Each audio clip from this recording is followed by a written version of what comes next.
poquito lo que vamos a ver. En una primera parte vamos a trabajar sobre qué es el camino del héroe, de dónde viene, vamos a hablar de arquetipos, y también vamos a ver las distintas divisiones en etapas que andan circulando por ahí, y los elementos clave que tenemos que tener en cuenta para utilizarlo. En una segunda parte vamos a trabajar las 12 etapas, vamos a ver ejemplos con la película Moana. El camino del héroe es una técnica de escritura, pero no surgió como una técnica de escritura, sino que surgió más bien como un análisis de determinados mitos, relatos religiosos, bíblicos, demás, en los que Joseph Campbell va a encontrar, ya vamos a ir viéndolo más en detalle, pero va a ir encontrando puntos en común, ¿sí? Va a ver que distintas historias de distintas culturas, que quizás no se conocieron entre sí, tienen puntos en común en cuanto al desarrollo de sus narrativas, ¿sí? Lo podemos utilizar como técnica hoy porque, digamos, este análisis digamos, está tan bien desarrollado en cuanto a etapas y demás, que lo podemos tomar como una estructura, así como decían por ahí, un esqueleto, una plantilla sobre la cual ir trabajando, eh, ir trabajando los elementos de nuestra historia, ¿sí? Y como les decía antes, se utiliza tanto en novela como en guión como dramaturgia, y podemos aplicarlo a todos estos lenguajes. Bueno, esta propuesta, como les decía recién, viene de este autor que se llama Joseph Campbell. Él lo trabaja principalmente en este libro, tiene después un libro anterior y un libro posterior que empieza, el anterior trabaja una novela de Joyce, sí, hace un análisis de una novela, y en uno posterior empieza a analizar más algunas cuestiones de la mitología y se mete con, bueno, con cuestiones más antropológicas. Me parece importante ver de dónde viene esto para que comprendamos de dónde viene esta estructura. Joseph Campbell fue profesor, fue mitólogo, escritor, y tiene influencias de distintos ámbitos, ¿sí? Él es norteamericano, pero pasó una larga etapa de su vida en Europa, y, digamos, se dice que tiene la influencia de lo que fue la generación perdida, que es la generación que cumplió 18 años entre el comienzo y el final de la Primera Guerra Mundial.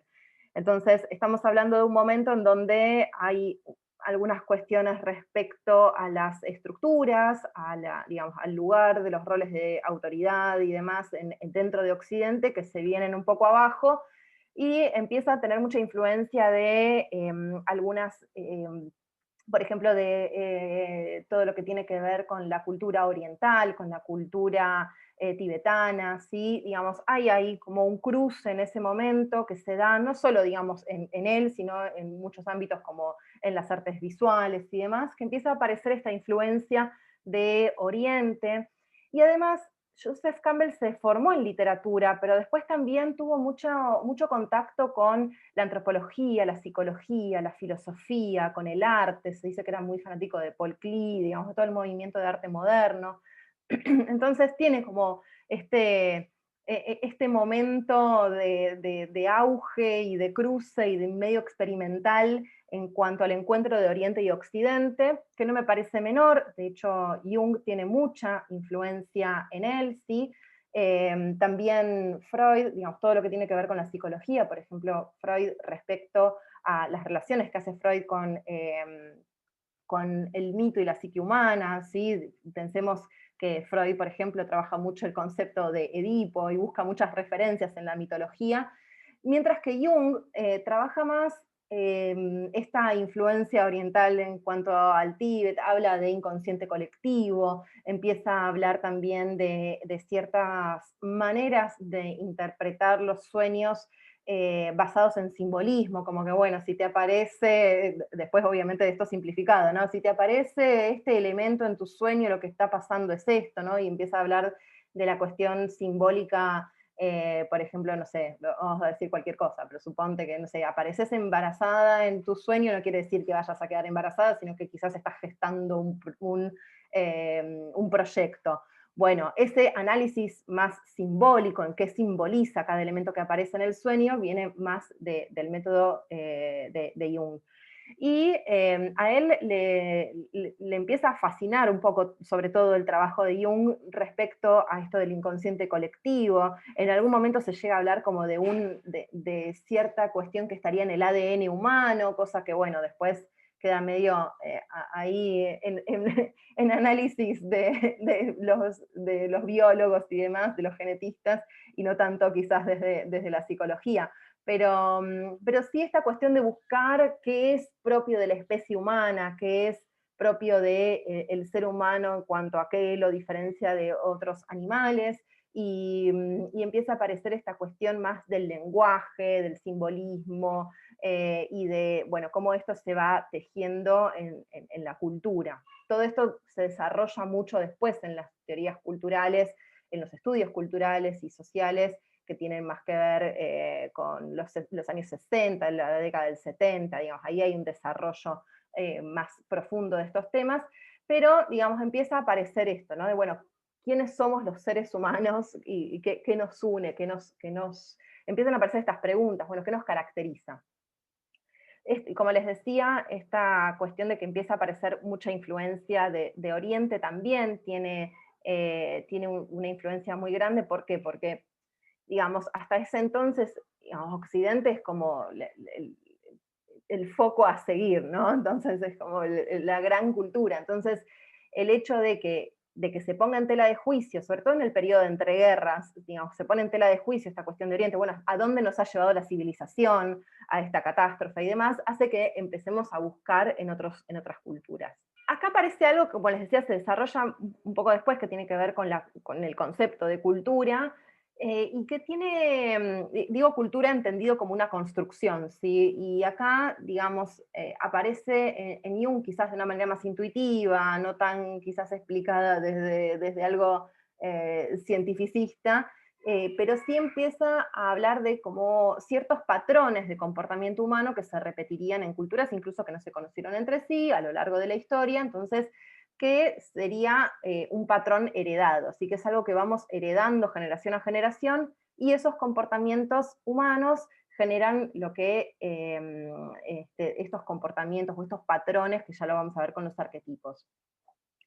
En la psicología, en la pedagogía, en la crítica y creación literaria se aplica el concepto de arquetipo, y creo que es muy importante pensarlos en la influencia que tienen, que incluso hoy desde el marketing, digamos, se habla de arquetipos para definir a las marcas, ¿sí? Se dicen, bueno, entonces, no sé, Apple es el soñador o digamos, el creador, y bueno, y empezamos a ver que tenemos esta aplicación, y esta aplicación en marketing significa que de alguna manera toca alguna fibra en nosotros, que es muy sensible, ¿sí? Digamos, realmente toca algún punto en nosotros. Entonces, los arquetipos obviamente podemos ir resignificándolos, podemos ir viendo cómo aplicarlos, qué significado le damos en nuestra historia, pero sí son estos patrones, ¿sí? Son igual que el camino del héroe sería como un esqueleto, digamos, los arquetipos son de alguna manera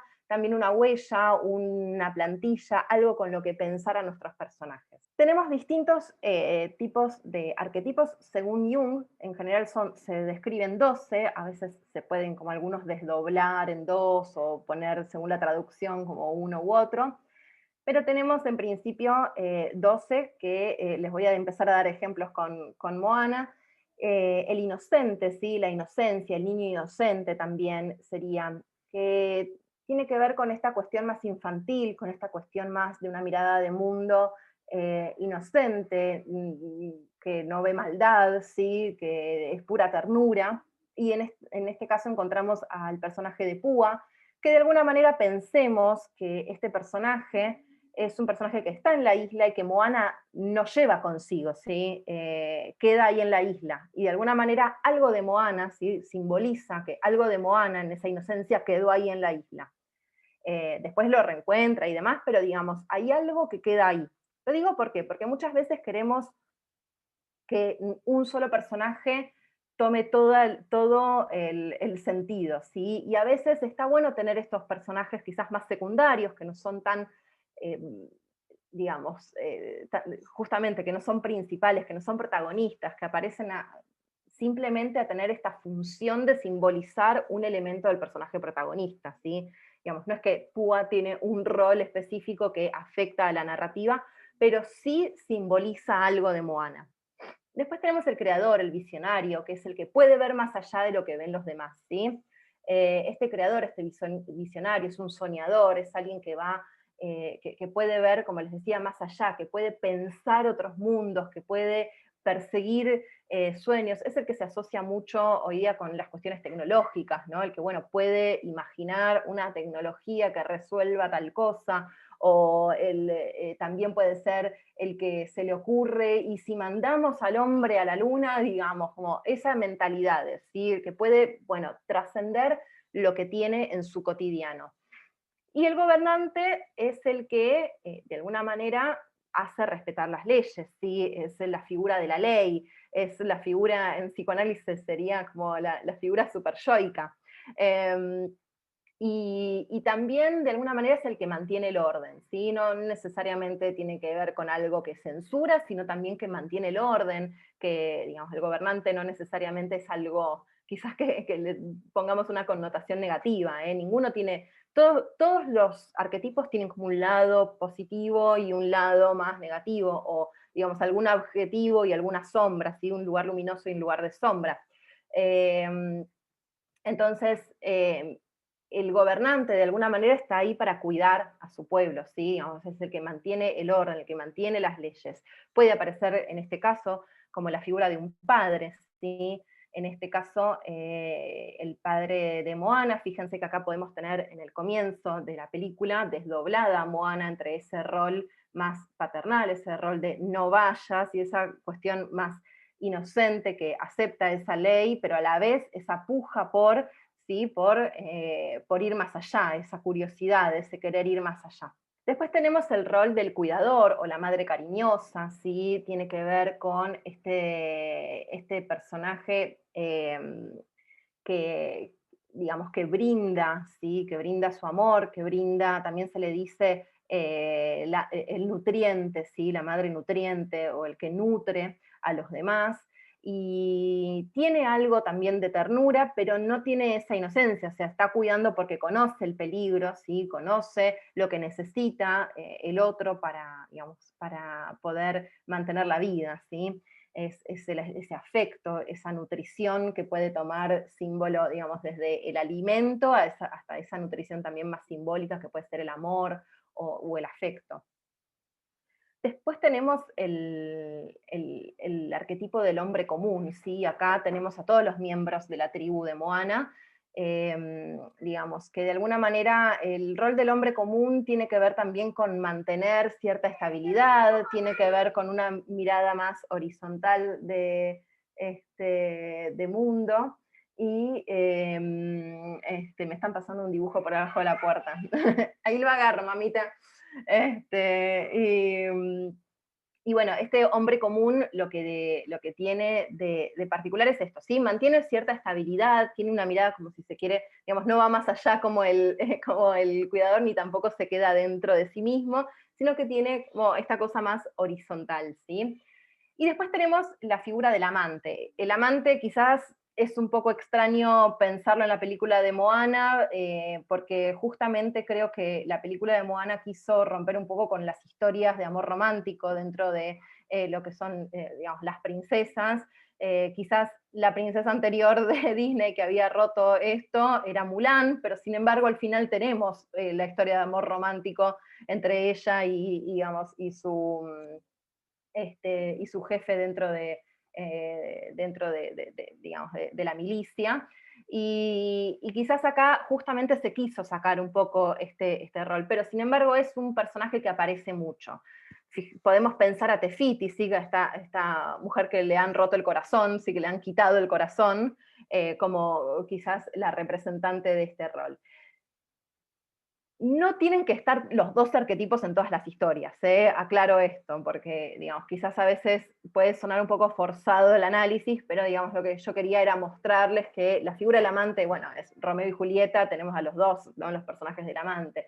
Tiene que ver con ese amor incondicional, con ese amor a veces romántico, pero también con lo que eso representa dentro del contexto de la historia, ¿sí?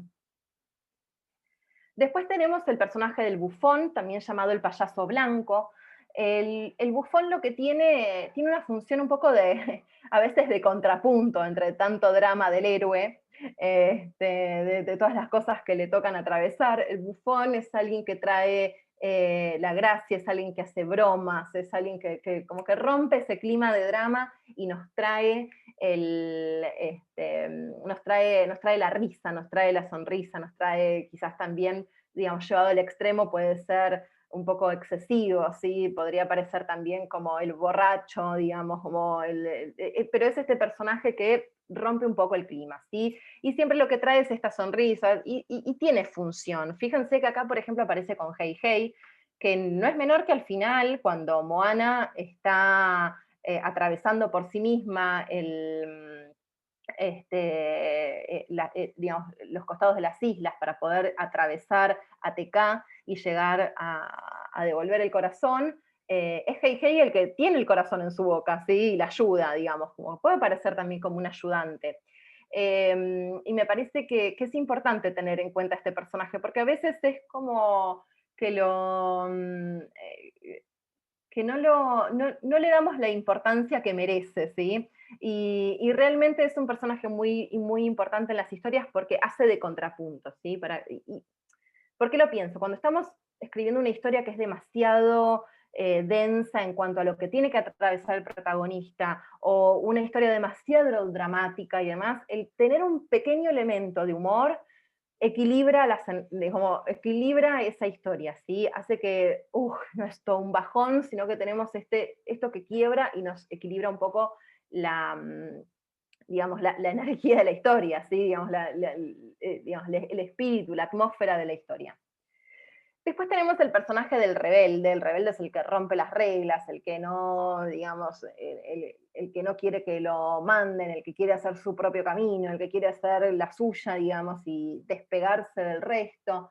Eh, y acá podemos verlo en el personaje de Maui, ¿sí? Que no quiere seguir lo que tiene que hacer. No sé, quizás su lado más oscuro, más negativo, tiene que ver con esto de no hacerse cargo de sus responsabilidades, de no hacerse cargo de su pasado, de no hacerse cargo de lo que tiene que hacer, ¿sí? Digamos, esa falta de responsabilidad sería como su lado oscuro, pero también de alguna manera tiene esta cosa de, como, digamos, de rebelarse, también cambia la estabilidad, ¿sí? Entonces a veces es muy necesario que haya un rebelde, alguien que vea las cosas de otra manera.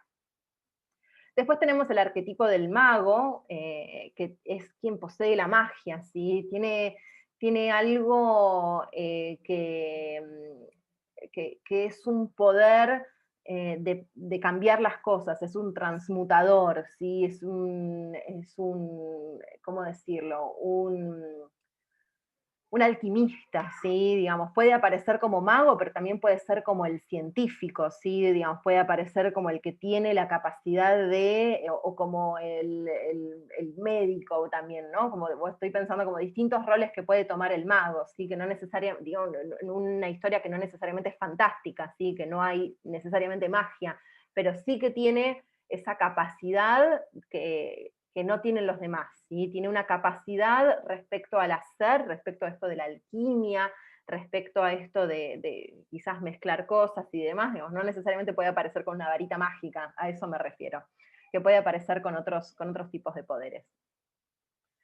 Bien, después tenemos el personaje del sabio, que también aparece como la vieja sabia, o aparecen mucho, este tipo de personajes son muy, mm, muy ricos, ¿sí? Porque tienen una sabiduría. En este caso aparece también como medio una loca, ¿no? Como la vieja loca.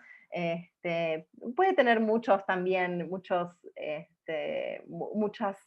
formas. Puede ser un oráculo, ¿sí? Puede ser una deidad a la que se le consulta, ¿sí?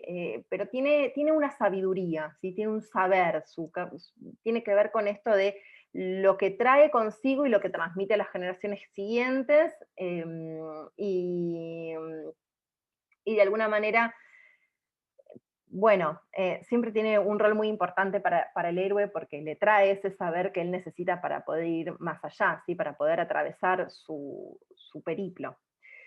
Tenemos también el arquetipo del explorador, ¿sí? El explorador es un personaje que tiene algo del creador en este sentido de querer ir más allá, pero su más allá no tiene tanto que ver quizás con ir digamos, a la luna, digamos, a ver, ¿qué pasaría si fuéramos a la luna? Sino más de la exploración, de la investigación, de la curiosidad, de ir a ver cómo podemos, digamos, ir más allá dentro del mundo, ¿sí? O sea, no, quizás no tiene como esa visión más, que tiene más que ver con la mentalidad, sino que la exploración se da más en un plano terrenal.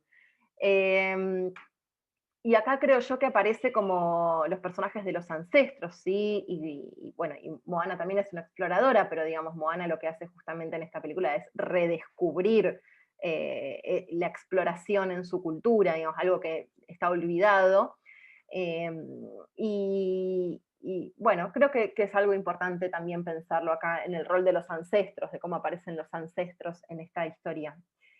Y bueno, y el héroe, que es el que se va a transformar, es el que emprende el viaje, y el héroe es el que, digamos, el que se cambia a sí mismo, el que es un, si se quiere, es el protagonista de cualquier viaje iniciático, que habían hablado un poco acá, creo que Maite había hablado, sí, del tema del viaje iniciático.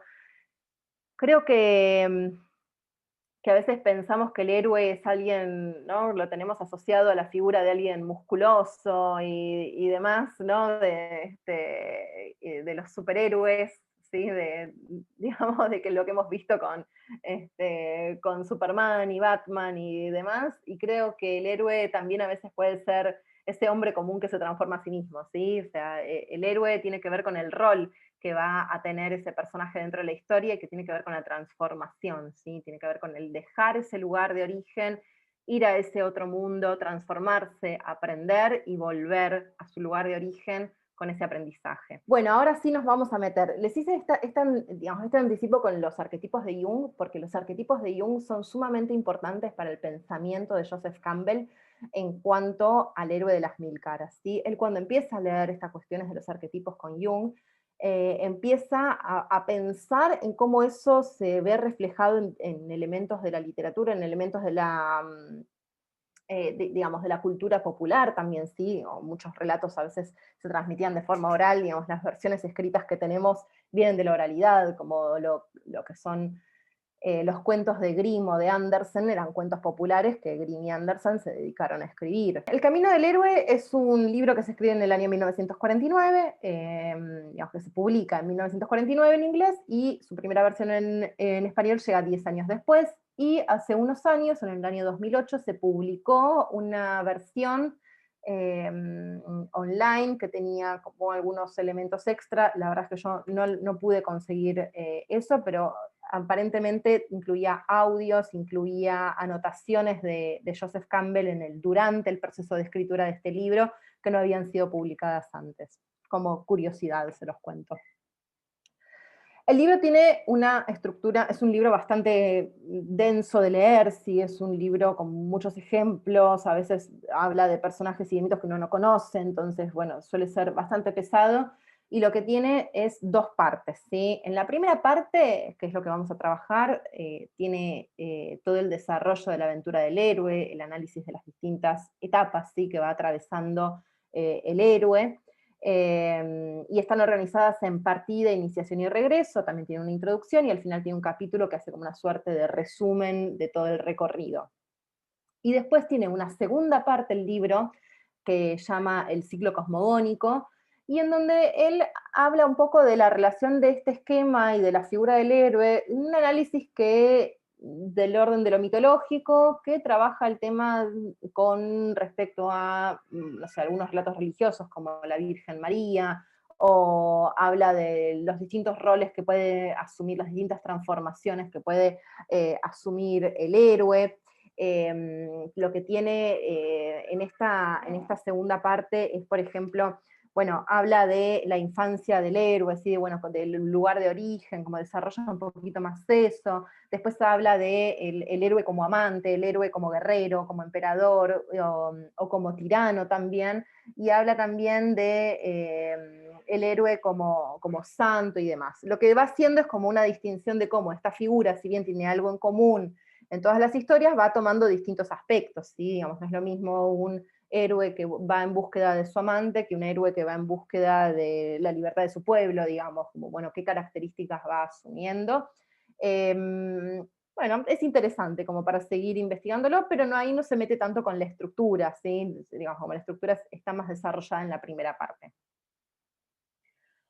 Les decía que Campbell lo que va a hacer es dividir a las partes del periplo del héroe con el momento de la partida, el momento de la iniciación y el momento del regreso. Me parece muy importante que pensemos esto en relación al inicio, desarrollo, desenlace que nos enseñaron en la escuela primaria, en la escuela secundaria, como estructura de cualquier relato, porque muchas veces decimos, bueno, inicio, desarrollo, desenlace, ¿y qué hago con ese inicio, desarrollo, desenlace?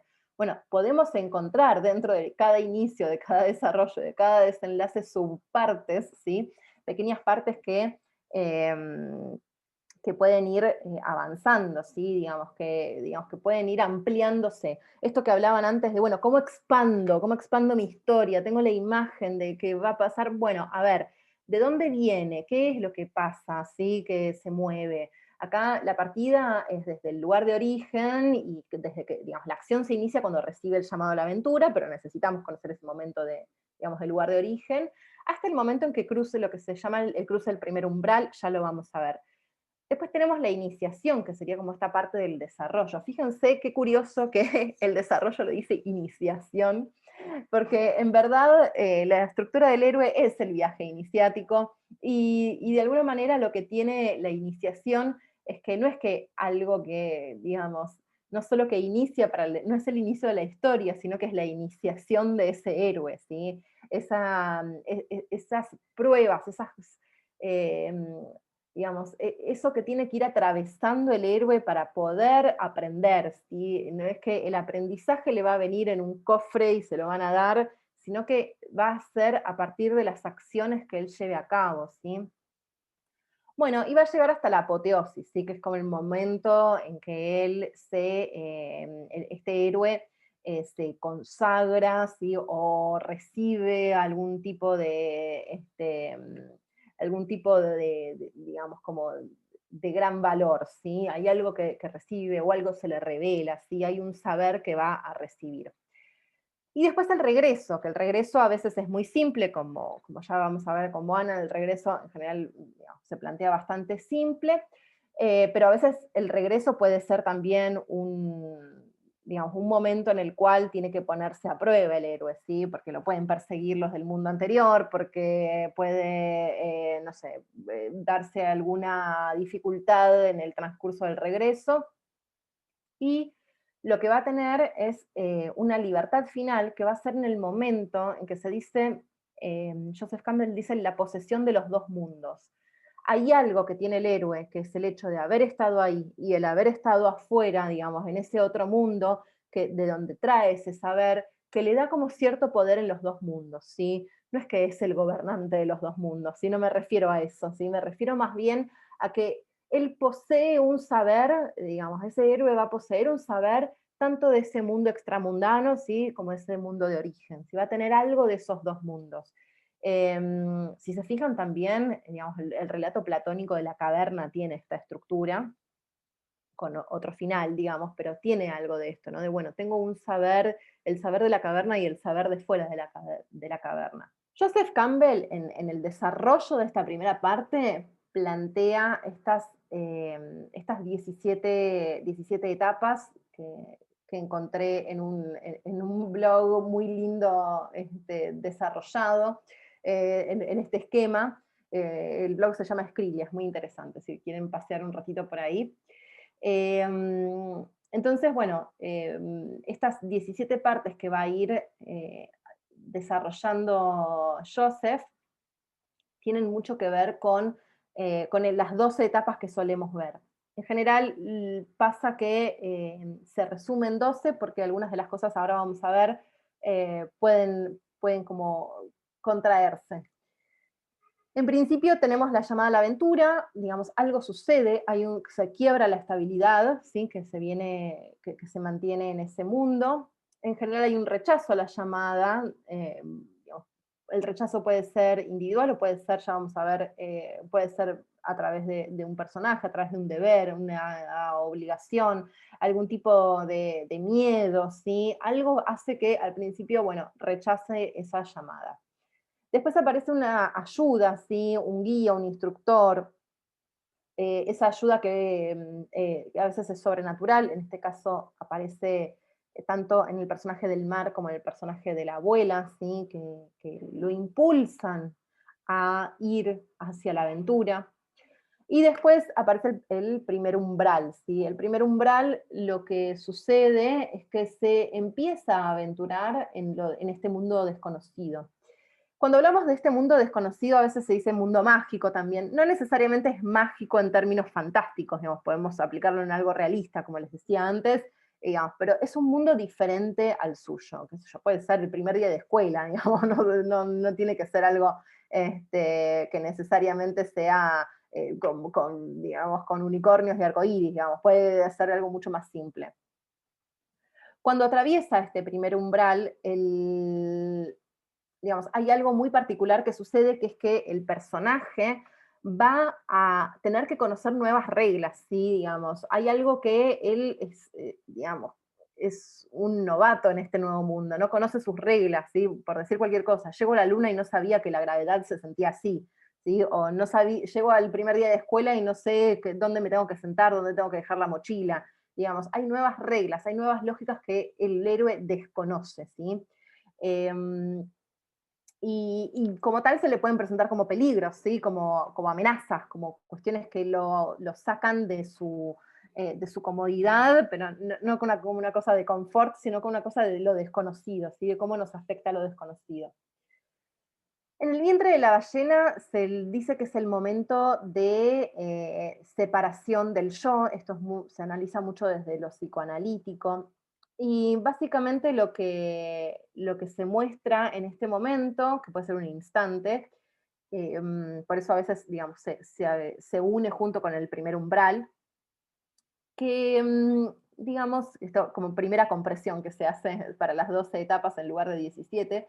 Y básicamente lo que va a pasar acá es que el héroe sabe que hay algo que dejó atrás, ¿sí? Hay algo que ya de sí mismo, de su yo anterior, que se va a modificar. Sabe que algo no va a volver a ser igual. Y en ese sentido hay una aceptación y de alguna manera, una búsqueda, una disposición a cambiar, una disposición a aprender, una disposición a ser otra persona, ¿sí?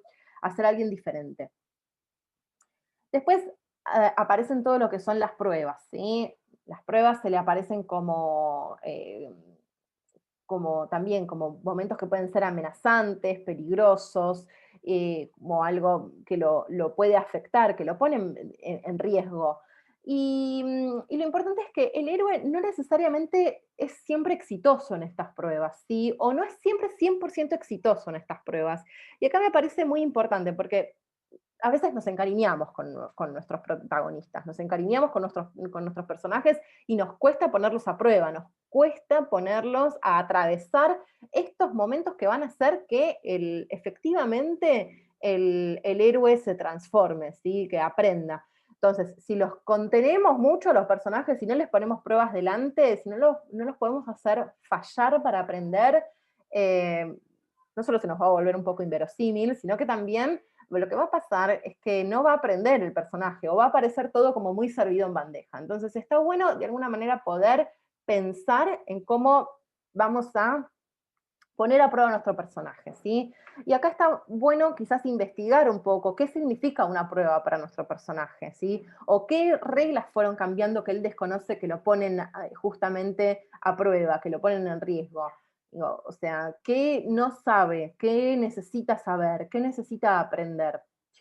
Esto si nos conocemos, o que es un miedo, ¿no? Por ejemplo, yo siempre pongo este ejemplo, si mi personaje lo pongo delante de un montón de arañas, pero le encantan los insectos, no es una prueba. Si al personaje odia las arañas y lo haces atravesar un camino lleno de arañas, es una prueba, porque tiene que superar su miedo, ¿sí? Entonces, por eso a veces digo, bueno, ¿qué es una prueba? Bueno, va a ser relativo al personaje, va a ser relativo a las características de ese personaje.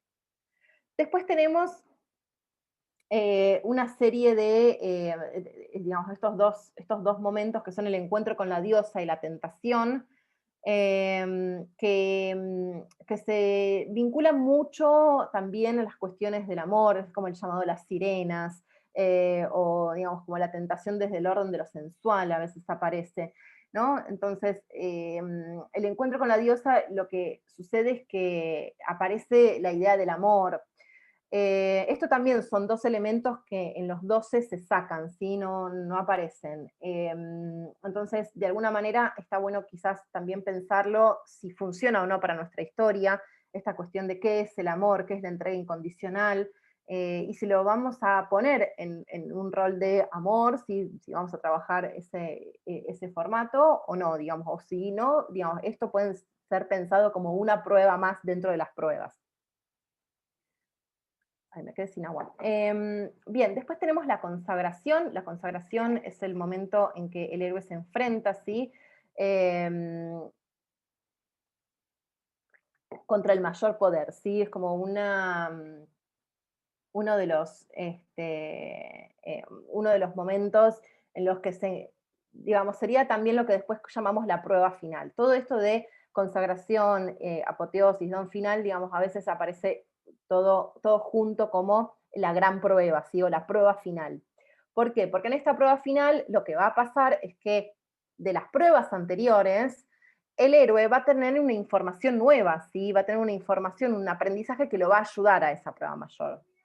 Tenemos el don final, que tiene que ver, bueno, la apoteosis que tiene que ver con su transformación, a veces aparece como en el momento en que recibe el premio, ¿no? Bueno, corrió la carrera y le dieron el premio, digamos, y se va de alguna manera preparando para el clímax, que es el paso siguiente, el don final, sí que es el momento en el que se consigue un objetivo.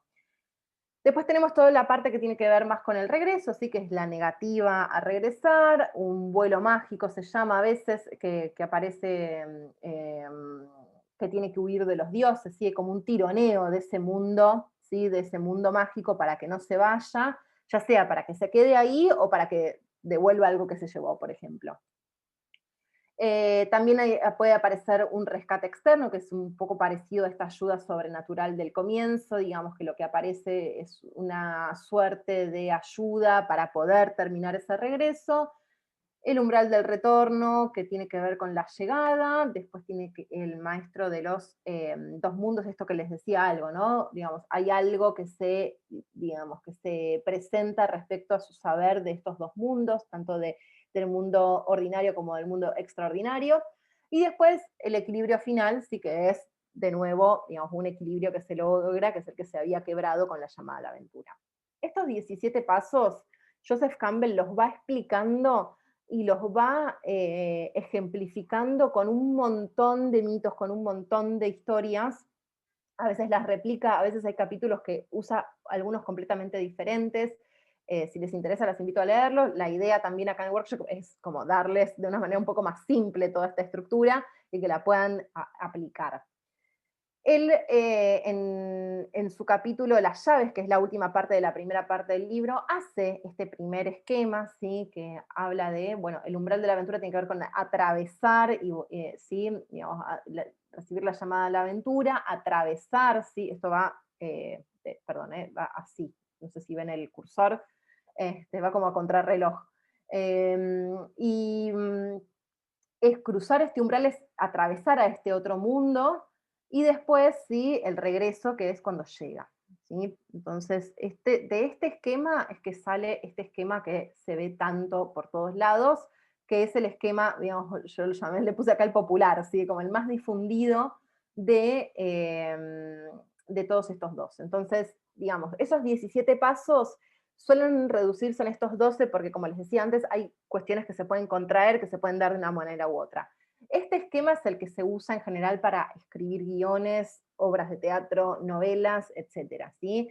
Y también mantiene respecto a la propuesta de Campbell esto de mundo ordinario y el mundo especial y el cruce, ¿sí? Como estos momentos. Ahora vamos a ver estos 12 pasos uno por uno, ¿sí? Y esto se usa tanto para el análisis como para la creación, ¿sí? Lo digo porque eventualmente si digamos, lo que les va a pasar es que van a empezar a ver esto en todas las películas que vean, digamos, se suele pasar eso, ¿no? Que empezamos a ver ese periplo en muchos de los consumos culturales. Ahora bien, para poder aplicar, ¿sí?, esta estructura, tenemos que pensar en algunos elementos claves, ¿sí?, en algunos elementos que vamos a necesitar para poder desarrollar después ese periplo, ¿sí? Los podemos tener desde el principio, como podemos plantear algunos hipotéticos y eventualmente poder desarrollar, agregar, quitar, modificar a piacere, ¿sí? La idea es tener algunas cosas básicas para poder plantear este primer esquema. En principio los arquetipos, sí, qué roles van a cumplir los personajes.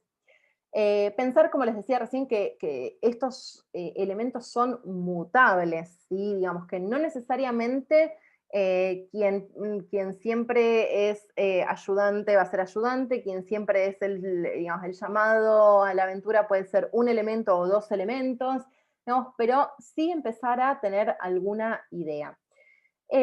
Y básico saber cuál va a ser ese lugar de origen, cuál va a ser ese mundo extraordinario, ¿sí? Cuál va a ser ese mundo común y ese mundo especial, qué va a tener de característico.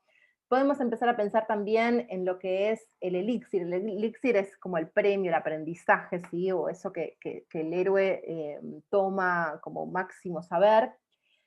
¿Cuál va a ser la prueba más dura o cuáles van a ser las pruebas parciales? ¿Sí? Ahora vamos a ir viendo etapa por etapa, pero empezar a pensar en estos elementos, les diría básicamente quién es mi héroe, cuál es su mundo de origen, cuál es su mundo especial, van a ser básicos para poder armar este esquema. ¿Sí? Entonces empezar a imaginar esto ayuda mucho. Pensemos un poco en estos elementos básicos, ¿sí? En relación a Moana, ¿sí? Vamos ahora sí a hablar de roles de estos personajes. Bueno, tenemos a nuestra heroína, que es Moana, tenemos al mensajero, ¿sí? También se le dice el heraldo, que es que trae la llamada a la aventura, ¿sí? Acá tenemos al mar. El mar es un personaje clave en la historia de Moana porque no solo hace el llamado a la aventura, la elige, le entrega el corazón para que lo devuelva. Y acá creo que hay una escena clave al comienzo, sí, que tiene que ver cuando el mar la ve ayudando a la tortuga, no sé si se acuerdan, que la ayuda a una tortuguita a ir hacia el mar, y espantando a un cuervo que se la quiere comer. Digamos, ese momento hay algo que se revela, ¿sí?, de la personalidad de Moana, del alma de Moana, que el mar, que, digamos, como que justifica de alguna manera la elección del mar, ¿sí? Hay algo que se ve ahí, ¿sí?, que ella puede cuidar, puede ver, eh, que, que el mar luego la elige, ¿sí? Porque es exactamente antes de que aparezca el mar ahí.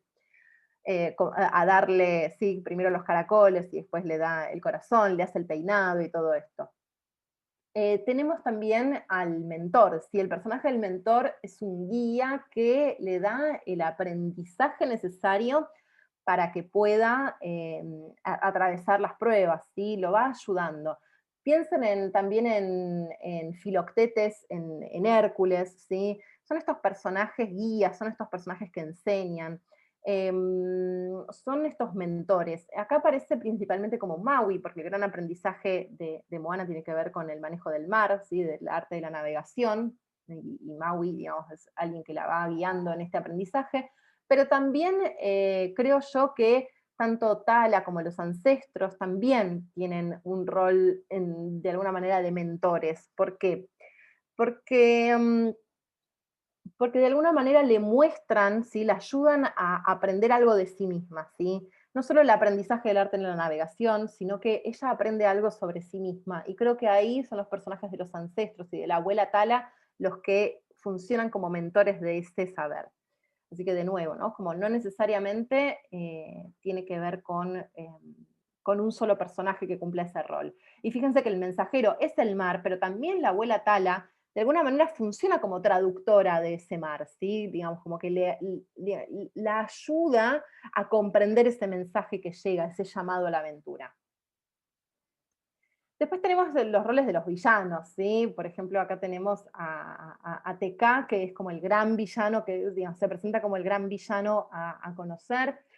perdón, a vencer, y también tenemos los enemigos y los aliados, que un poco tiene que ver con esto que les decía antes del modelo actancial, como ayudantes y oponentes.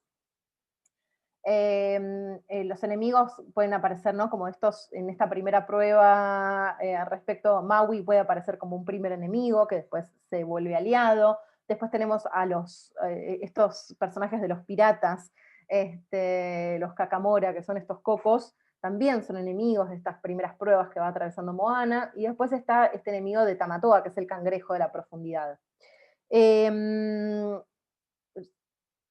Traten de pensar un poco también en la cuestión simbólica que hay en este viaje iniciático respecto también a las cuestiones, ¿no? Bueno, primero el mandato paterno, sí que aparece mucho en el personaje del padre, también en la cuestión del ego, este personaje de Tamatoa y los brillos, ¿no? Y lo que él desea, que lo miren y demás, eh, que tiene mucho que ver con la transformación de Maui también. Bueno, fíjense ahí, ¿no? Como la batalla contra el ego. Hay ahí un universo simbólico muy interesante.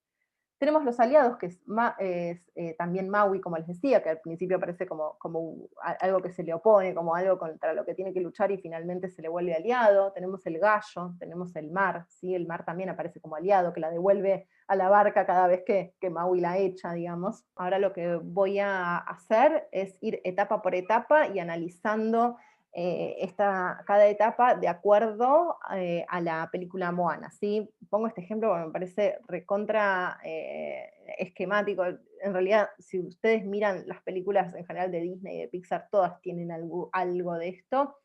Pero bueno, es la industria, tiene que garantizarse el éxito, así que por eso no experimenta tanto con la estructura y va directo a la estructura que sabe que funciona.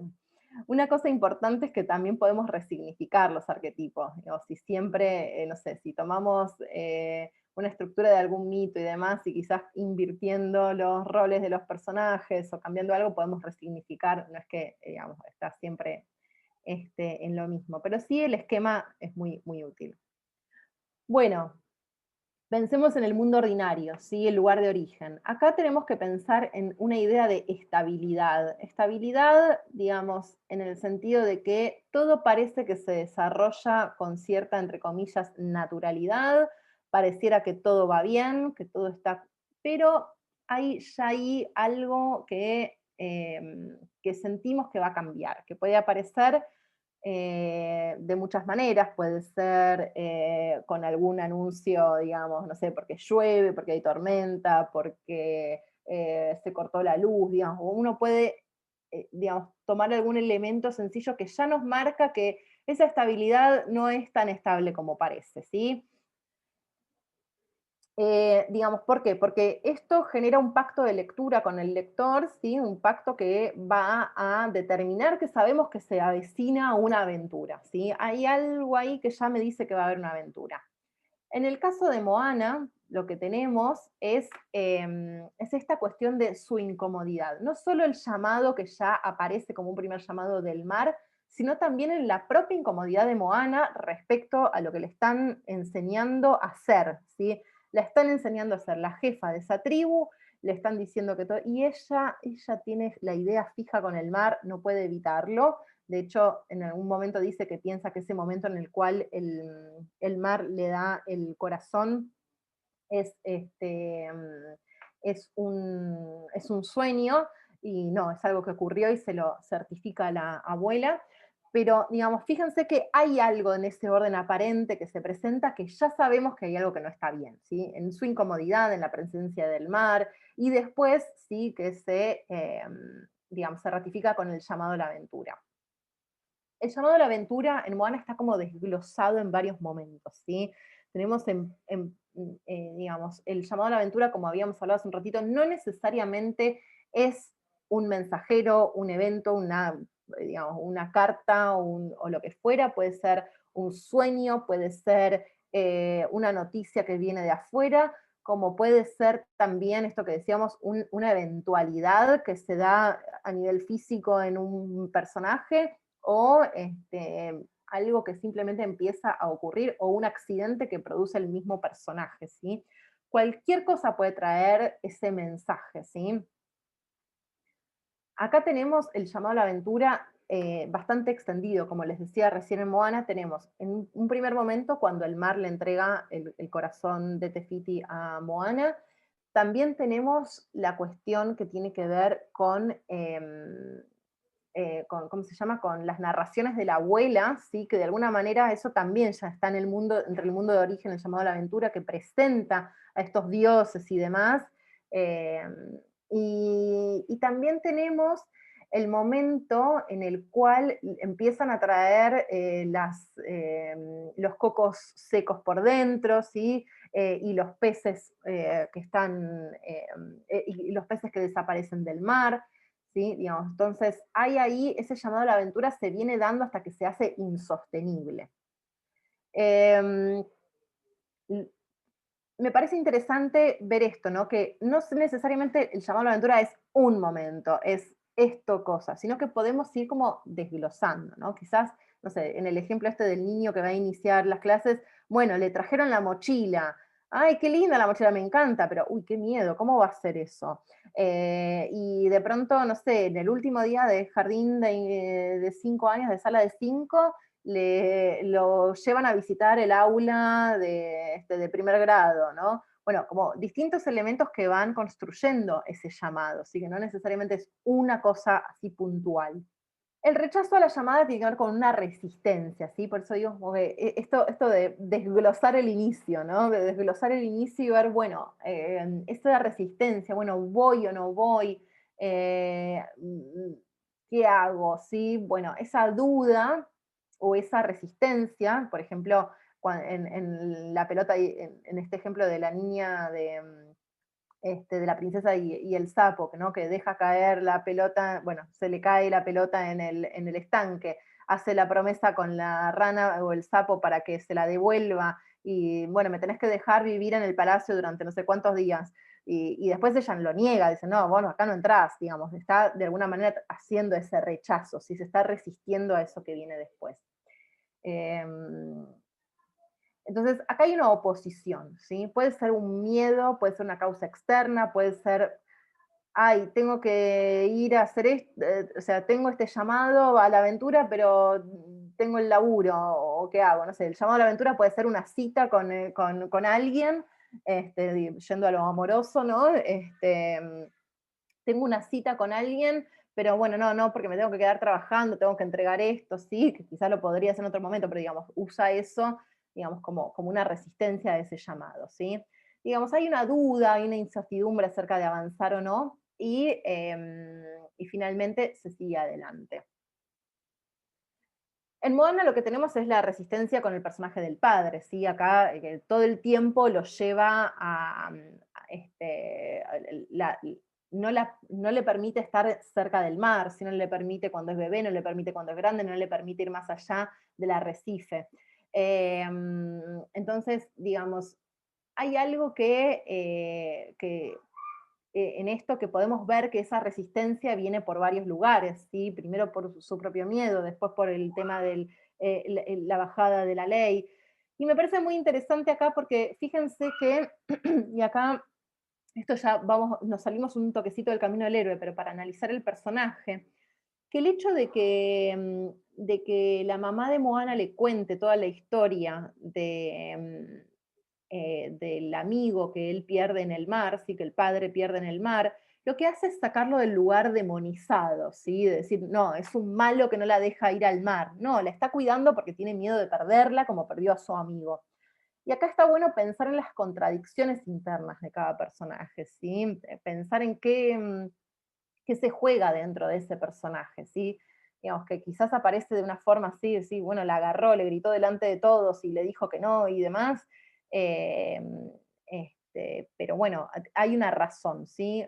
¿No? Que puede ser como una sutileza, pero de alguna manera también complejiza los vínculos y no los hace tan llanos, tan maniqueos, ¿sí? Maniqueos es el bien y el mal, ¿sí? Son el bien y el mal y no solo el bien y el mal, no, a veces podemos encontrar como cuestiones más complejas que solo lo bueno y lo malo, ¿sí? Como más contradictorias hacia adentro de cada personaje. Vuelvo. Fíjense entonces que desde que empieza la película, ¿sí? Esta primera gran secuencia de la película, hasta que Moana finalmente sale, ¿sí? Este, es todo un momento, ¿sí? No es que es ese detalle. Lo digo, por a veces pensamos, llamado a la aventura, listo, llegó la carta y demás, que se puede dar de esa manera también. Pero pongo este ejemplo porque podemos ver cómo el camino del héroe lo podemos complejizar también dentro de nuestra historia o simplificar, ya vamos a ver en el final. Tenemos un cuarto momento, que se trata del momento en que el héroe se encuentra con su maestro, con su mentor, ¿sí? Digamos, alguien que le va a enseñar, que lo va a guiar, que lo empuja a su destino. Fíjense que antes habíamos hablado, ¿no? de que acá tenemos tanto al personaje de Maui más adelante, como al personaje de los ancestros y de la abuela Tala, ¿sí? Hay alguien que, digamos, que de alguna manera apadrina, amadrina, digamos, a ese personaje del héroe y lo impulsa, ¿sí? Le da, dale, dale, ¿sí? Le enchufa energía para que vaya. Podemos pensar también en el hada madrina, ¿no? También puede aparecer como mentora. En Moana tenemos que pensar también como un desdoblamiento, como les decía recién. Entonces, ella, de alguna manera, cuando la abuela muere, decide ir al mar. Y su primera mentora, su primera guía, son esos ancestros que le muestran, ¿no? Que cuando ella toca los tambores de los barcos se encienden, pero también es esa abuela cuando muere y se convierte en raya justo cuando ella está zarpando y le muestra el camino hacia las estrellas que ya le había enseñado antes. Digamos, hay una enseñanza que le da esa abuela respecto a las estrellas que, este, que bueno, que la va guiando. Puede ser la maestra de la escuela que le dice, mira, este es el perchero que tiene el nombre de cada uno, acá vas a dejar tu mochila. ¿Sí? Digamos, como para llevarlo a algo mundano. O puede ser, digamos, la amiga que le dice, te tenés que ir de viaje al Tíbet para despejarte de todo esto y olvidar a tu exnovio, digamos. Puede ser, digamos, algo muy sutil. Y después el mentor, digamos, el rol del mentor también puede estar desdoblado. Puede ser un gran maestro, como, no sé, en Karate Kid, que tenemos a un gran maestro que le va enseñando y le va enseñando, o pueden ser varios maestros que van, digamos, en cada momento enseñándole algo, ¿sí? Pero en este momento del encuentro con el mentor, digamos, eh, aparece un poco esta cuestión del estar por pasar el umbral, digamos, como que ya vemos que, digamos, que hay algo que aprender, digamos, en eso queda en evidencia, ¿no? En las estrellas, en el mar, ya hay algo en evidencia. Y después cuando se encuentra con Maui, efectivamente, también tiene que, también tenemos a este personaje que le va a tener que enseñar, y se lo va a tener que enseñar porque él también la necesita a ella, porque necesita su barca, ¿sí? Necesita la barca de Moana, y el mar le dice a Maui que vas a tener que ir con ella, digamos, no te va a quedar otra, pero te la voy a poner una y otra vez en la barca porque ella también tiene algo que enseñarte a vos. Eh, lo digo porque la estructura la podemos usar como queramos, digamos. Esto de, bueno, hay un mentor o hay tres mentores. Hay el momento de la llamada a la aventura, ¿es solo el sueño o es también la reiteración de ese sueño? ¿O es también, además del sueño, esta otra cosa? ¿Sí? Podemos ir desdoblando o comprimiendo. En este momento del primer umbral, es cuando el héroe deja atrás a ese yo, ¿sí? Bueno, ella deja a Púa en la isla, y se interna en ese mundo, ¿sí? Acá, como les decía antes, lo importante es que haya otro tipo de reglas, ¿sí? Otro tipo de circunstancias diferentes a las de su cotidianidad. Entonces, de pronto, bueno, si este personaje infantil estaba siempre en el aula, se sentaban todos juntos y podían cambiar de silla 40 veces, bueno, en el aula de primaria no, cada uno en su silla, salvo en el recreo. Digamos, todas esas reglas, esos valores van a ir también, ¿no? Bueno, pienso, por ejemplo, también en el ejemplo que habíamos dicho antes, ¿no? De, bueno, voy a hacerme cargo de este, no sé, de este niño o, o este animal durante un tiempo, y bueno, en mi casa yo siempre dejaba esto acá, ahora no lo puedo hacer más porque si no me lo tiran al piso, ¿no? Bueno, hay algo que empieza a cambiar, ¿sí? Cambian las reglas. Y lo importante es que una vez que se cruza el primer umbral ya no hay vuelta atrás, o sea, ya está. Moana, estás en el medio del mar, ahora te las vas a tener que arreglar como puedas. Me dijiste que me ibas que hoy te ibas a ocupar de cuidar a los chicos, te vas a quedar, te vas a, quedar cuidando a los niños y no hay vuelta atrás, yo ya me fui. O te vas a quedar cuidando al animal de tu vecina y bueno, ya está, la vecina se fue de vacaciones, estás ahí con el animal. Digamos, como hay algo que ya no hay vuelta atrás, ya está, tenés guardapolvo blanco, ya está, no vas más a la de 5, listo, se terminó. Digamos, hay algo que ya está, ¿sí? Recontra importante esto, ¿sí? No hay vuelta atrás, hay algo que es irreversible, ¿sí? En este punto.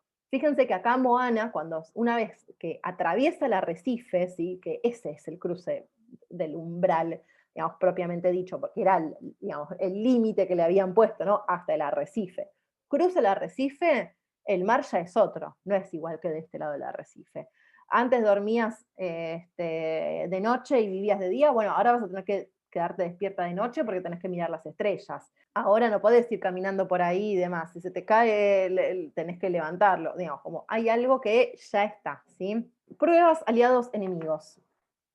¿Cuántas pruebas? Depende de lo que ustedes quieran o depende de lo que necesite el héroe para poder, digamos, para poder aprender. Pueden ser muchas pruebas muy pequeñas, pueden ser dos grandes pruebas, las que quieran, digamos. Pueden ser, es una saga, bueno, pueden ser tres libros de pruebas, digamos, y que cada libro obviamente tiene que tener como un cierre, un gran aprendizaje en sí mismo, pero, digamos, pueden seguir las pruebas, pueden seguir y seguir y seguir. Me parece que lo importante es que las pruebas efectivamente sean pruebas y no sea solamente lucho porque lucho, sino que, digamos, cada prueba le traiga un aprendizaje, ¿sí? Como, a ver, bueno, me rompieron el jarrón los niños y bueno, tengo que aprender que quizás a dejar ir el pasado o a dejar de tener tanta adoración por los objetos. Bueno, hay un pequeño aprendizaje en cada uno, ¿sí? Acá tenemos en primer lugar el tema, digamos, la primera gran prueba es hacer que Maui vaya con ella. Que ella ahí demuestra su valentía, ¿sí? Como a no dejarse engañar, a estar atenta, ¿no? A quizás no confiar tan rápidamente o a no ver las cosas tan simples, ¿sí? A ver la complejidad de cada uno. Después tenemos el tema del momento de, también de la aventura, ¿no? Con estos Kakamora, que es cuando empiezan a trabajar un poco en equipo con Maui de alguna manera. Ella demuestra que puede hacerlo, ¿sí? Ahí ella aprende que puede lograrlo, ¿sí? Y también, de alguna manera, muestra fidelidad a la causa, ¿sí? Porque Maui le dice, abandonemos, chau, ya fue, esto nos van a hacer pelota. Ya dicen, no, o sea, vamos a seguir con el corazón. Y fíjense acá, también en las pruebas lo que también hacen es identificar a quiénes son aliados y a quiénes son enemigos. Y además ella aprende que el corazón, con los Kakamora, ¿no? Aprende que el corazón es algo preciado no solo por ella y por Maui o por Tefiti o por quien sea.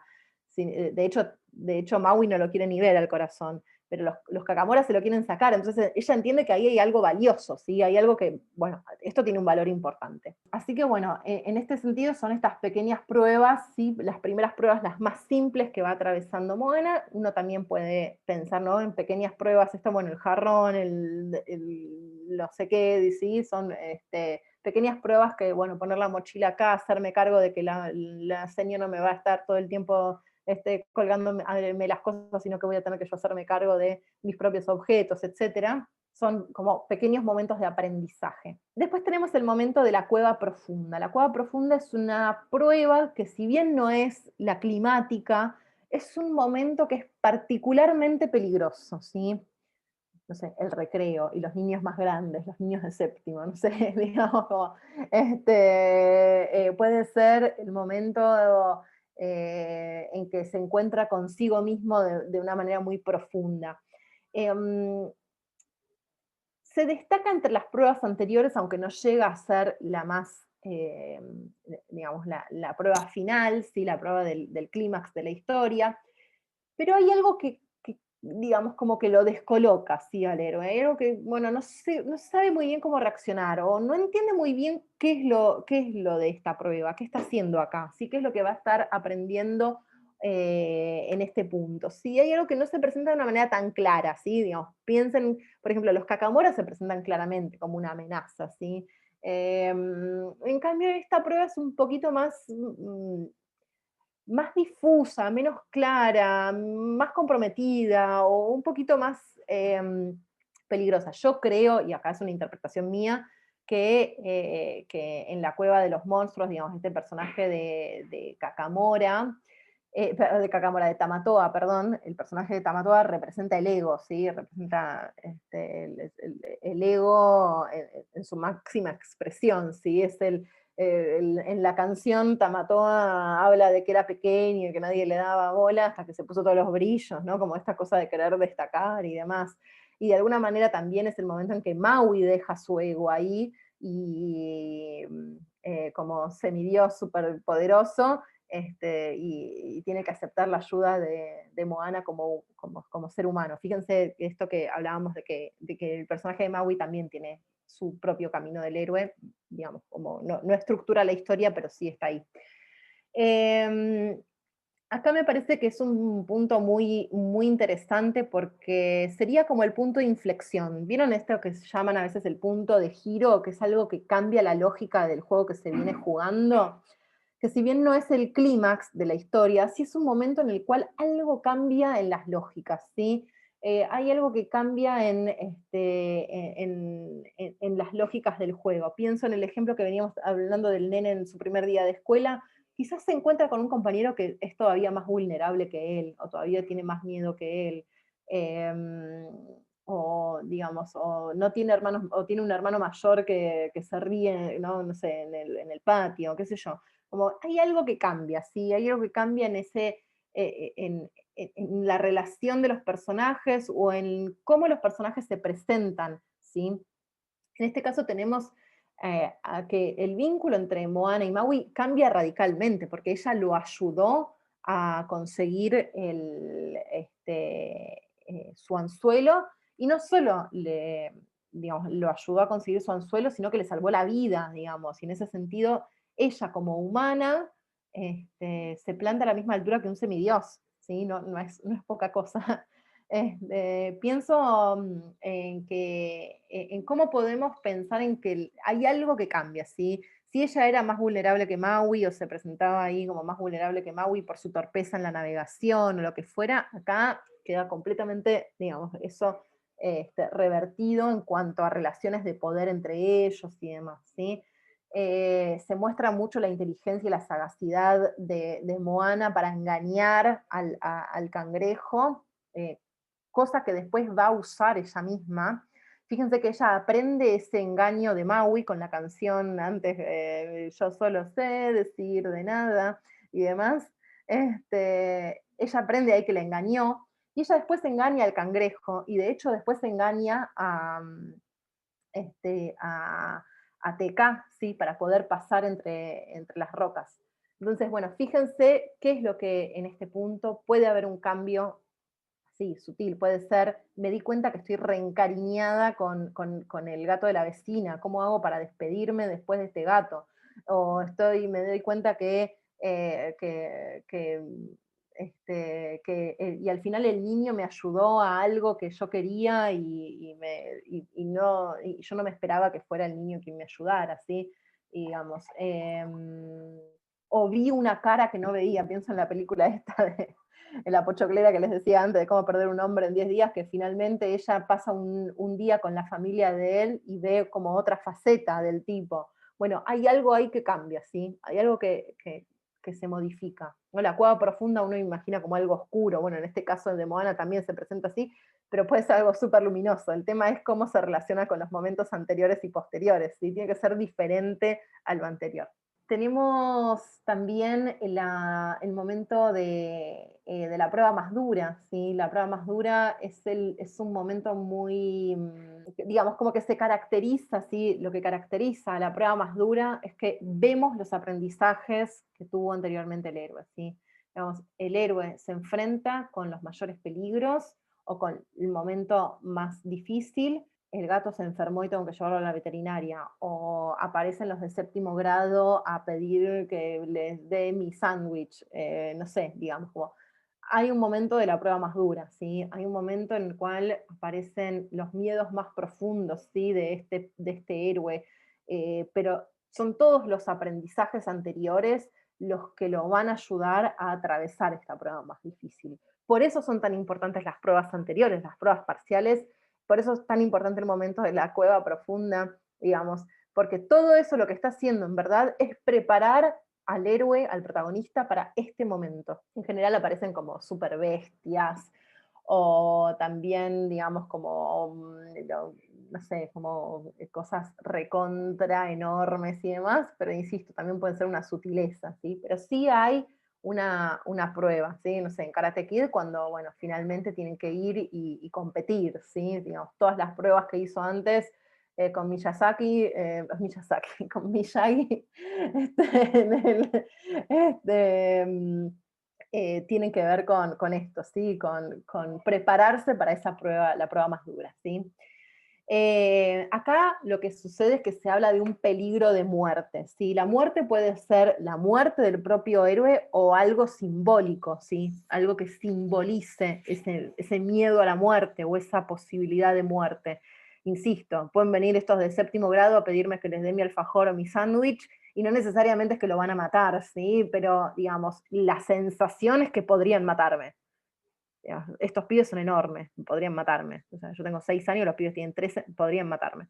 Digamos, no es que se diga así, pero digamos, esa es la sensación, ¿sí? La sensación es de estar al borde de la muerte o de incluso morir. Fíjense que en Hércules, cuando él va a salvar el alma de la chica, se sumerge en el río de los muertos. Eh, y de alguna manera tiene que ver con esto, ¿no? Con que se simboliza esa muerte simbólica, esa muerte, digamos, ya sea específica o súper sencilla, ¿sí? Digamos, como súper sutil, digo, ¿sí? Pero hay esa sensación. Es una suerte dice acá, de resurrección, ¿sí? Porque obviamente ese peligro de muerte y salir ileso, digamos, salir vivo de esa prueba de alguna manera es una resurrección. Y este héroe finalmente, digamos, vemos acá que cambia para siempre, ¿sí? Suele presentarse como un momento muy duro, ¿sí? Como un momento muy eh, con unas circunstancias que no ayudan en nada, que parece que todo va mal, de esta no salgo, no sé cómo, es encrucijada, es un momento súper tenso, de hecho es el previo al clímax, así que, digamos, tiene mucho de esto. En Moana lo podemos dividir, sí, a la vez, ¿no? Como en varias escenas, pero la prueba más dura tiene que ver con entregar finalmente el corazón. Entonces, primero van juntos, después se dan cuenta que no van a poder, ¿sí? Maui abandona, o sea, se quedó sin su aliado, se encuentra ella sola diciendo, bueno, y ahora Maui se fue, yo, ¿cómo voy a hacer esto sola? No sé cómo. Aparecen los ancestros, ¿sí? Por eso los otros mentores. Aparecen, sí, el alma aparece la abuela como espíritu, aparecen los ancestros y demás, y ella decide ir por sí misma. Dice, bueno, esta es mi misión, yo la voy a hacer. Finalmente ella demuestra así su capacidad como navegante, sobre todo cuando, y esto del engaño también que habíamos hablado antes, cuando puede sortear y engañar a TK. Eh, llega, llega Maui, la ayuda a distraer a TK para que ella pueda llegar a Tefiti. Aparece la isla como vacío. ¿Acá qué pasó?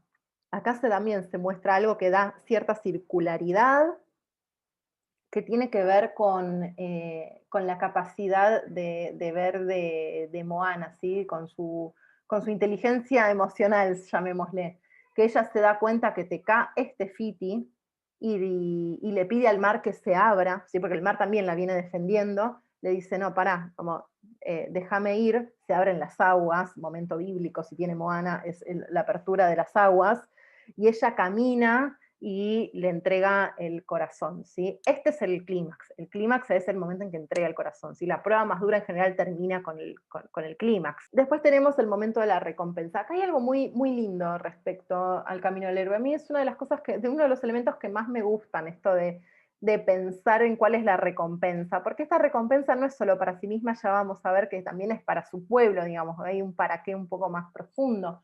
Entonces, el héroe acá recibe una recompensa, ¿sí? Bueno, acá se venció la prueba más difícil, al monstruo más grande o al miedo más profundo, y hay una recompensa.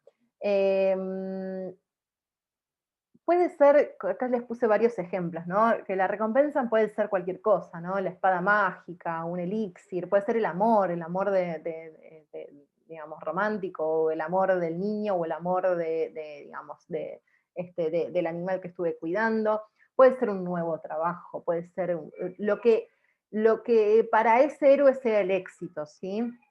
Ella tenía una misión, digamos, y para ella el éxito era lograr con ese cumplido que además era eh, para sí misma, para su abuela, para toda su tribu.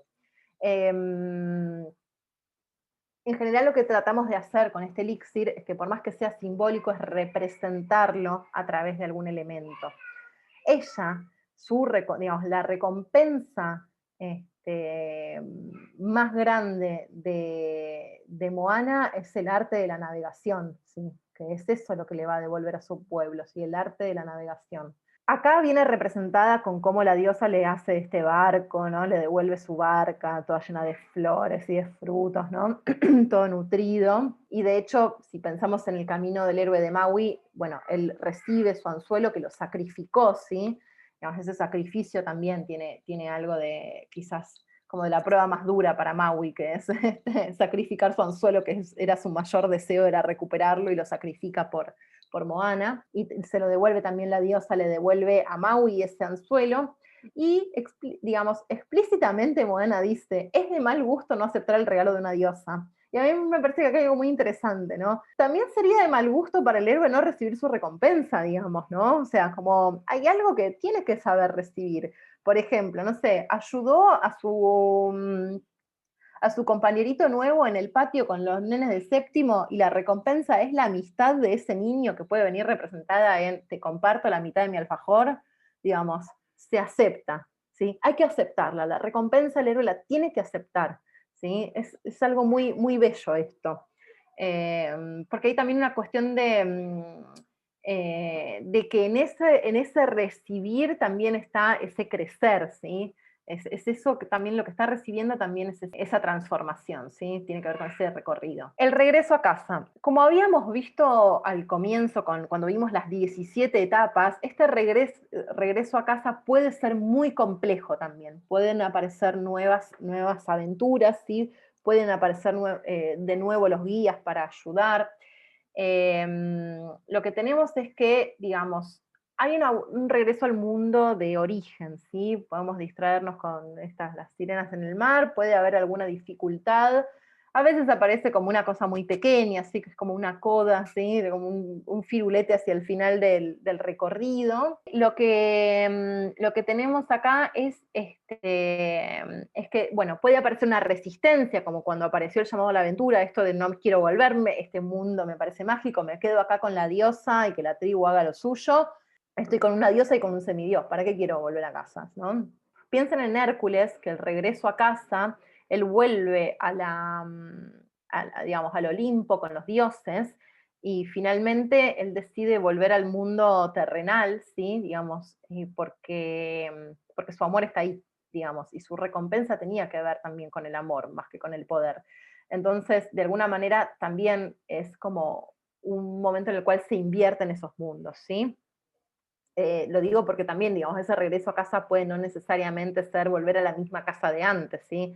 En novela romántica, me fui de viaje porque me separé de mi pareja, en el viaje me encontré a mí misma y cuando vuelvo no me vuelvo a la misma casa, agarro mis cosas y me voy a una nueva, digamos. Puede pasar eso también, ¿sí? Que ese regreso a casa tenga un resignificado, ¿sí? Algo que cambia de sentido. También pueden aparecer como estas sombras, que dice acá, ¿no? Las sombras, los vengadores, los que dicen, no, devolvé esto, devolvé lo otro. Este, pero bueno, también en el caso de Moana vemos simplificados, ¿sí? Este final está comprimido en este regreso, en la canción final, etc. Me parece que está bueno pensar que este camino del héroe, sí, como les decía antes, podemos tomar y así como desglosamos la parte de la llamada a la aventura en muchos momentos, también el regreso a casa está comprimido, digamos. Uno puede ir jugando con estos elementos, ¿sí? Y ver a cuáles les va prestando más atención. Acá hay un retorno muy amable, ¿sí? Ella llega victoriosa a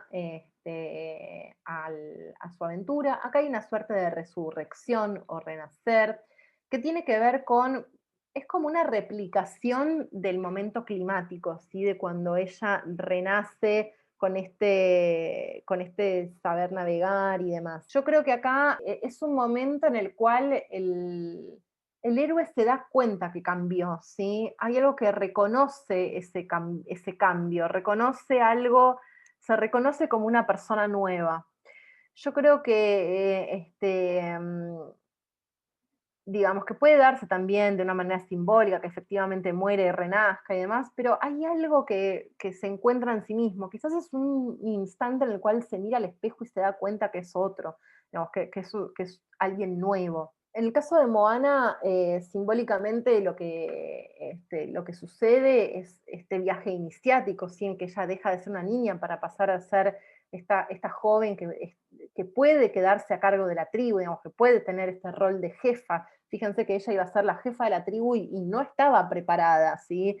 O sea, todos la preparaban, bueno, harás la recorrida, vas a ver esto, a ver si los juegos bien, los juegos mal, y esto, qué sé yo, pero a ella le faltaba aprender esto para ser una buena jefa de su tribu. Hay un momento que me parece crucial respecto a esto que ocurre luego de que la diosa le da el barco, que es un diálogo que ella tiene con Maui. Lo digo porque, para que ustedes vean que a veces es un instante en la historia, es un diálogo que simboliza todo. Ella le dice a Maui le dice, vení conmigo, vamos, no sé qué, vamos a necesitar un maestro navegante. Y Maui le dice, creo que ya tienen uno, refiriéndose a ella. Ese momento simboliza esa resurrección, ese renacer, esa recompensa también, ¿sí? Que es el arte de la navegación, digamos, hay un semidios reconociendo su capacidad, ya lo había reconocido la diosa con el barco, pero digamos, todo ese momento digamos, de esa resurrección, fíjense que no necesariamente es cuando ya volvió a casa, sino que tiene que ver con esta transición, ¿sí? Entre el clímax y el regreso, ¿sí? Cuando ella regresa, ella sabe que sabe, ¿sí? Ella sabe que ella sabe navegar, ¿sí? Eso es esa resurrección, se reconoce a sí misma más crecida. Y después tenemos lo que es el retorno final, y digamos, lo que es la transmisión del elixir, ¿sí? Que es cuando una vez que el héroe llega, sí, comparte esta recompensa, sí, comparte este elixir. Puede ser este saber amar, puede ser este saberse compinche de un amigo, de un par, puede ser cruzarse con ese niño o ese, digamos, animal que cuidó, y que haya una picardía, y que haya una picardía con otro animal diferente, digamos, como puede aparecer con muchas formas, ¿sí? Lo que me parece más interesante de esto es que esa recompensa no es solo para sí mismo.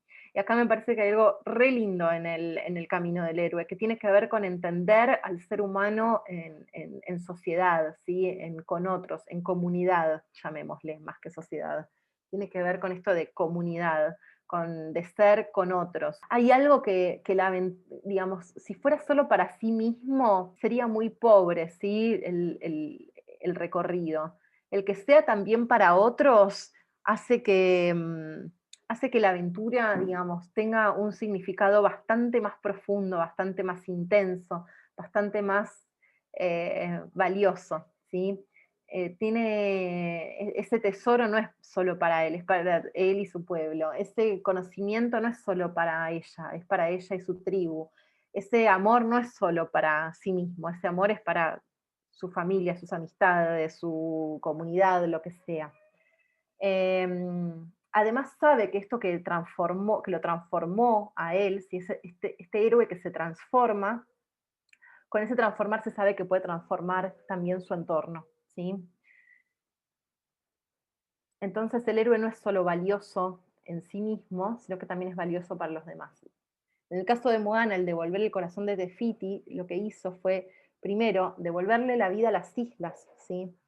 Digamos, ya le devolvió la vida a, digamos, el Tefiti renació, volvió a florecer, volvió a ver peces en el mar, los cocos volvieron a estar con carne adentro, volvió la flora, la fauna, volvieron nuevas islas, y además aprendió el arte de la navegación y le devolvió a su pueblo eso que había perdido, ¿sí? Ese saber olvidado. Me parece este momento algo muy hermoso, porque muchas veces el viaje de iniciación lo relacionamos con solo la construcción de una subjetividad, con la construcción de un yo, y creo que trasciende a eso, ¿sí? Que si bien tiene que ver con esta construcción, ¿sí? Con este elixir que se gana, es también el viaje del héroe una forma de reafirmar al ser humano en comunidad, ¿sí? De reafirmar que el rol individual implica también un rol comunitario. Eh, y esto me parece muy, muy lindo, pero a veces como que se pierde de vista, ¿no? En esta cultura en que vivimos tan individualizada, tan de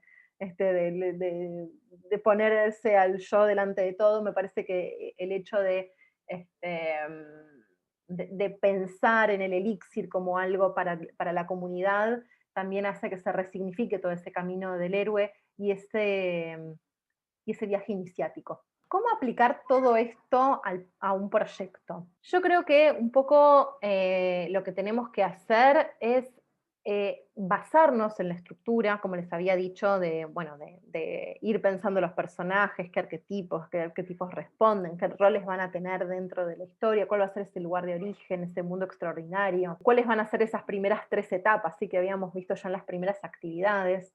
También lo que tenemos que hacer es saber que va a ser hipotético. Insisto mucho en esto cuando yo hablo de proceso de escritura, porque en el proceso, ¿sí? Como dicen la frase, en el andar del carro se acomodan los melones, bueno, también en el proceso de escritura se acomodan las etapas.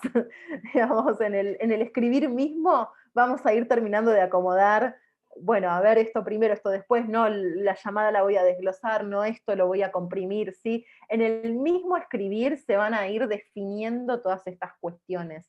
Entonces, todo proyecto de escritura, todo planteo que hagamos es siempre una hipótesis, ¿sí? Una hipótesis. Quienes trabajan en el ámbito de la investigación o en el ámbito académico saben que uno plantea una hipótesis para investigar y después comprobarlo como tesis si esa hipótesis que yo planteé al comienzo era o no cierta, ¿sí? A ver, voy a hacer una hipótesis. Si tiro las cosas al piso, se caen. Bueno, a ver, pruebo, investigo, ¿se cayó? Sí, efectivamente se cayó. Entonces, el hecho de plantear esta estructura como hipótesis me ayuda a mí durante el proceso a no atarme tampoco tanto a la estructura, ¿sí?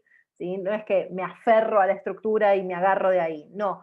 Planteo esta hipótesis, planteo este proyecto para poder después ir comprobando en el escribir mismo si efectivamente este era el mensajero o el mensajero en realidad era este otro personaje, si esto que yo pensaba que era la prueba final en realidad era una prueba más y la prueba final es esta otra que se me ocurrió después en el transcurso de la escritura.